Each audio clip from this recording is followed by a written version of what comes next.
So ಇವತ್ತು ನಾನೊಂದು hospital ಬಗ್ಗೆ ನಿಮ್ಗೆ ಹೇಳಕ್ ಬಂದಿದ್ದೀನಿ. ಅದ್ ಯಾವ್ದಪ್ಪ ಅಂದ್ರೆ ಪುನರ್ಜನ್ ಆಯುರ್ವೇದ ಹಾಸ್ಪಿಟಲ್. ಇಲ್ಲಿ ಡೆಡ್ಲಿ ಡಿಸೀಸ್ ಆದಂತಹ ಕ್ಯಾನ್ಸರ್ಗೆ ಬೆಸ್ಟ್ ಟ್ರೀಟ್ಮೆಂಟ್ ನ ಕೊಡ್ತಾರೆ. ಅದು ರಸಾಯನ ಆಯುರ್ವೇದನ ಬಳಸಿ ಆಲ್ಮೋಸ್ಟ್ 50,000ಕ್ಕೂ ಹೆಚ್ಚು ಕ್ಯಾನ್ಸರ್ ಪೇಷಂಟ್ ನ ಇವರು ಕ್ಯೂರ್ ಮಾಡಿದ್ದಾರೆ. ಈ ಟ್ರೀಟ್ಮೆಂಟ್ ಬಂದ್ಬಿಟ್ಟು ಕಾಸ್ಟ್ ಫ್ರೆಂಡ್ಲಿ, ಹಾಗೆ ಯಾವುದೇ ರೀತಿ ಪೇನ್ ಕೂಡ ಇರೋದಿಲ್ಲ. ಅಯ್ಯೋ ಸಿಕ್ಕಾಬಟ್ಟೆ ಅಂತಂದ್ರೆ ಸತ್ತು ಉಟ್ಬಿಟ್ಟಿದೀನಿ ಒಟ್ಟಿನಲ್ಲಿ.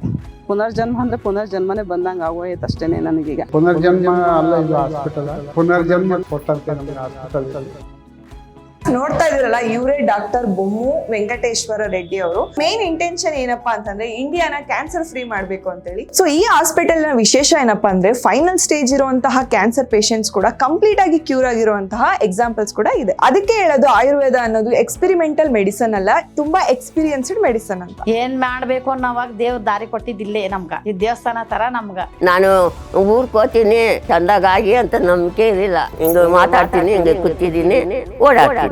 ನಮಸ್ಕಾರ ಡಾಕ್ಟರ್, ನಿಮ್ಗಲ್ಲ ಆಸ್ಪತ್ರೆಗೆ ಬಂದಿದ್ದ ಮೇಲಾಯ್ತು. ಸೊ ನೀವು ಕೂಡ ನಿಮ್ಮ ಒಂದು ಫ್ಯಾಮಿಲಿಗೆ ಇರ್ಬೋದು, ಫ್ರೆಂಡ್ಸ್ಗೆ ಇರ್ಬೋದು, ಈ ಹಾಸ್ಪಿಟಲ್ ಬಗ್ಗೆ ರೆಫರ್ ಮಾಡಿ, ಸೊ ದಟ್ ಬೇರೆಯವ್ರಿಗೂ ಕೂಡ ಇದು ಯೂಸ್ ಆಗುತ್ತೆ. Thank you.